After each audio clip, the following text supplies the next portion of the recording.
Welcome to the Good News Ride Home for Tuesday, July 28th, 2020. I'm Jackson Bird.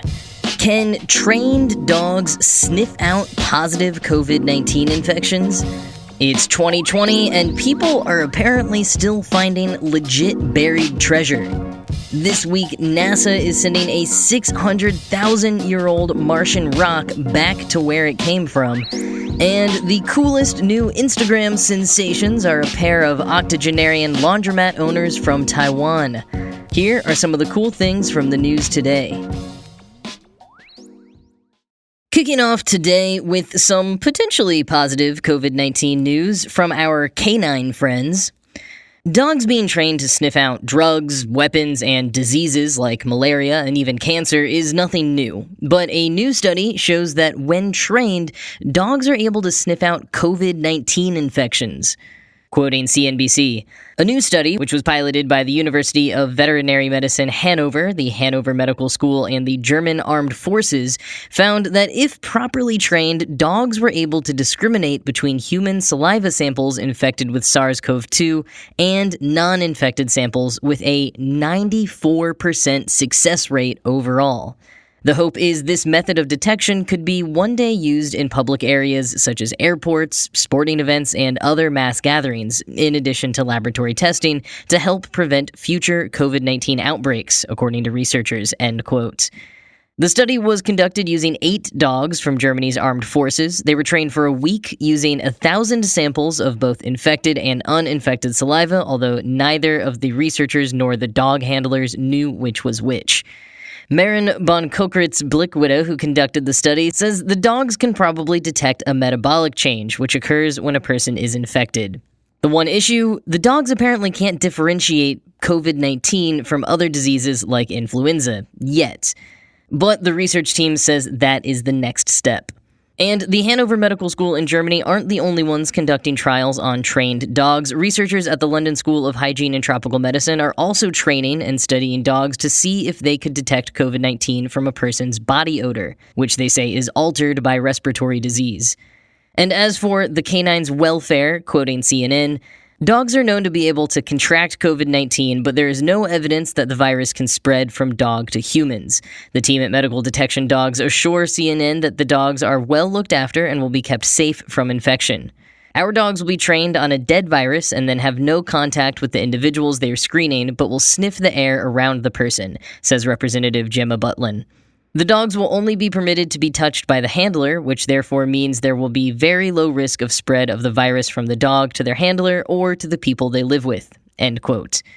While this might not replace the uncomfortable diagnostic tests, it could certainly, as the article said, be a boon for public spaces where you need to test large numbers of people instantaneously and where fever scanners would only catch symptomatic people. Assuming, that is, that the dogs could sniff out positive infections in asymptomatic cases. So we'll have to see how accurately the dogs can be trained, but sounds like a promising solution so far.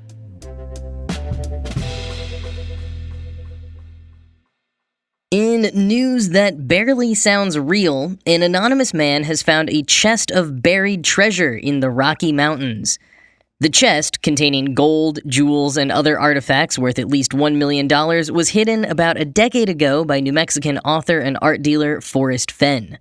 He put clues to finding the treasure in his memoir, The Thrill of the Chase, and an estimated 350,000 people have been searching for it ever since. While many talk about how it's been a nice way to bond with their families and explore nature, which was part of Fenn's intent in creating the hunt, others have gotten into significant legal trouble and even died. Quoting AV Club, 5 people have died looking for the Fenn treasure. 2 hunters, a year apart, went missing looking for the treasure and were found washed up along the Rio Grande. 1 searcher fell down a steep slope in Yellowstone National Park, another drowned after their raft overturned on the Colorado River. A 5th searcher's entry is confusingly worded. He and a friend seem to have been rescued twice in the span of a month in Colorado, and he died while the friend survived. Other treasure hunters survived the search but still got into trouble. Treasure hunters have gotten into trouble for digging beneath a Descanso roadside monument and in Yellowstone and Heron's Lake State Park. In 2018, Robert Miller broke into Fenn's house and was caught stealing a chest that he thought contained the treasure. Another man sued Fenn for fraud to no avail. A 2020 searcher attempted to rappel down the Grand Canyon en route to where he thought the treasure was. He spent a week in jail, was banned from Yellowstone for 5 years, and had to pay $4,000 in rescue costs. Even at his sentencing, he was convinced he was on the right track, even though Fenn had written that no climbing was required to find the treasure. End quote. And it is strange to me how many people went to such physical feats to find the treasure, when Fenn was on record as saying that a 70-year-old man like himself could safely walk to the hidden location. But I suppose when you're a treasure hunter, you treat everything like a clue, not a straightforward fact, so anything could be misleading. And another point of controversy, some of the treasure in the found chest might not be so pure. Quoting again, "It's possible some of Fenn's treasure was ill-gotten. In 2009, before he announced the treasure hunt, but presumably after he hid the treasure, his home was raided by the FBI in connection with suspected artifact looting. Wikipedia lists artifacts they found in Fenn's possession: chainmail from Pecos National Historical Park, a feathered talisman, a bison skull, and human hair. The article says some of which was confiscated by the FBI, not which ones. 2 other suspects in the same investigation committed suicide, and Fenn publicly blamed the FBI for their deaths." End quote. Well, that escalated quickly. Definitely something fishy must have been going on there for a simple looting investigation to come to such a tragic end. But further than that, Fenn's art gallery in Santa Fe sold forgeries of European painters like Degas and Monet, alongside Native American artifacts that I think it's safe to assume were not gifted to him by the local Hopi people. However he acquired or earned the money to acquire the treasure, Fenn was inspired to hide it after receiving a terminal cancer diagnosis in 1988. But fortunately, he recovered from cancer, was able to write his memoir with the clues to finding the treasure, and is still alive to this day, so he was able to meet the man who finally found it. Although the man himself has chosen to remain anonymous, and I can't blame him. With how much fishy stuff has already happened in Fenn's orbit and how diehard some of these treasure hunters are, I very much doubt he would get to live a safe, quiet life if he revealed his identity. I had no idea until a few years ago that treasure hunting was even still a thing, or at least that there were actual, active, and confirmed hunts being orchestrated, as opposed to, just like mythical ones that some conspiracy theorists had gotten into their heads as being real. I was first introduced to the scene by a couple of my friends who have been casually following the treasure hunt surrounding Byron Prius's The Secret for several years. The Secret was published in 1982, and it contains 12 images and 12 verses. Each pair, which are mixed up, correspond with a box that's hidden somewhere in the United States and Canada. 3 of the 12 boxes have been found so far. My friends got close enough to figure out that there was a box in their hometown, but not enough to find it before someone else did last year. It was actually found as part of a Discovery Channel show called Expedition Unknown, so you can check that out if you're curious. The 2 other boxes were found in Chicago in 1983 and in Cleveland in 2004. Unfortunately, Prius died in a car accident in 2005 before he could see the rest of the boxes found. There are a number of other treasure hunts like this one, so-called armchair treasure hunts, a trend that was sparked by Kit Williams' 1979 Masquerade, a picture book with clues leading to a jeweled golden hair. Many of the hunts remain unsolved or were smartly given a deadline, and when no one solved it under the deadline, the winnings were donated to charity. Still, for the ones that are still active and out there, it could be a cool hobby to pick up during lockdown. There's a ton of research and planning you'd have to do before you ever left your house, so why not give it a shot?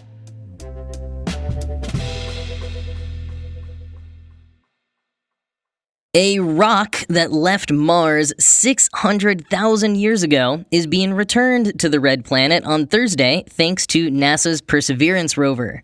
Or rather, it's beginning its journey on Thursday. It'll be quite a while longer before it actually gets to Mars. According to Caroline Smith, the head of Earth Sciences Collections and principal curator of meteorites at the National History Museum in the United Kingdom, quote, Say-Al-Uhaymir 008, or SAU-008, formed about 450 million years ago, got blasted off Mars by an asteroid or comet roughly 600,000 to 700,000 years ago, and then landed on Earth. We don't know precisely when, but perhaps 1,000 years ago, and now it's going back to Mars. End quote. The meteorite itself was discovered in Oman in 1999, and the Fragment SAU-008 has been in the Natural History Museum since 2000. Its origin was confirmed due to the tiny bubbles of gas trapped inside the rock, which are an exact match for the atmospheric conditions on Mars. SAU-008's job on board Perseverance will be to help calibrate the rover's scanners and other instruments by using it as a reference point for the other natural minerals on Mars. Quoting Science Alert, "A small slice of SAU-008 is going to be mounted onto the Sherlock, or Scanning Habitable Environments with Raman and Luminescence for Organics and Chemicals spectrometer, carried by Perseverance, which will use a laser to analyze the chemical and organic composition of Martian rocks. Having a piece of original Mars meteorite on hand should make this study more accurate and reliable, and Sherlock is taking along 9 other different materials to test them in the atmosphere of the red planet, including a material that could be used in future spacesuits. While a meteorite chunk has previously been blasted back into the orbit of Mars, this is going to be the first time a fragment like this will have been returned to the actual surface. It'll be used around Perseverance's landing site, the Jezero crater.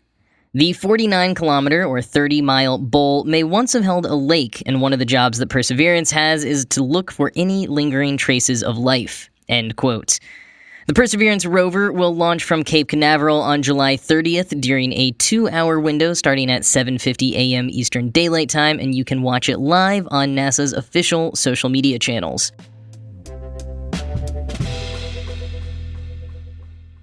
Ending today with a heartwarming story about 2 octogenarians who have recently become Insta-famous.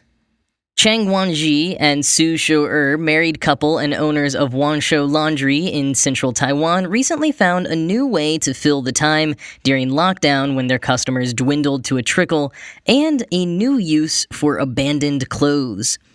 They dress up in the clothes and do fashion shoots for Instagram. And just a reminder, again, the pair is 83 and 84 years old, but they can bring it with their styles. Their 31-year-old grandson Reef helps style them and manages the Instagram account, which was originally his idea, but Chang and Su really sell it with their model poses and overflowing charisma. Reef just thought it would be something fun for his grandparents to do to fill the time, and never expected it to attract the level of attention it has. Over 500,000 followers from all over the world. Quoting the New York Times, "The couple may be internet famous today, but their 61 years together had a more traditional beginning. Their story traces that of modern Taiwan, beginning during the repressive era when it was under martial law and unfolding as Taiwan gradually grew more outward-looking and confident. They wed in 1959 and became parents to 2 sons and 2 daughters, and eventually grandparents to 6. They worked together at the business that Chang had been managing since the age of 14 and built up a large clientele, some of whom still bring their laundry there despite having moved long ago to downtown Taichung. Now, Wanshou Laundry, which takes its name from the second characters of the proprietors' names, is open daily from 8 a.m. until 9 p.m., although it sometimes closes early if it's raining, Mr. Chang said. He and his wife are the only employees." End quote. The couple isn't looking to leverage their newfound fame, they're just happy to have found a fun new hobby at their age and encourage others to do the same, to get out there and do something other than just watching TV or napping. Though Chang did tell the New York Times that he hopes some people whose abandoned laundry is being modeled will recognize it from the photos and come back to chat and pay their bills. A few days after talking to the New York Times, however, a customer who had left her clothes there over a year ago did just that, bringing joy to thousands around the world and getting back lost money. These 2 really have figured it out. And if you want to see their photo shoots, which I super highly recommend, they are so great, the link to their Instagram is in the show notes.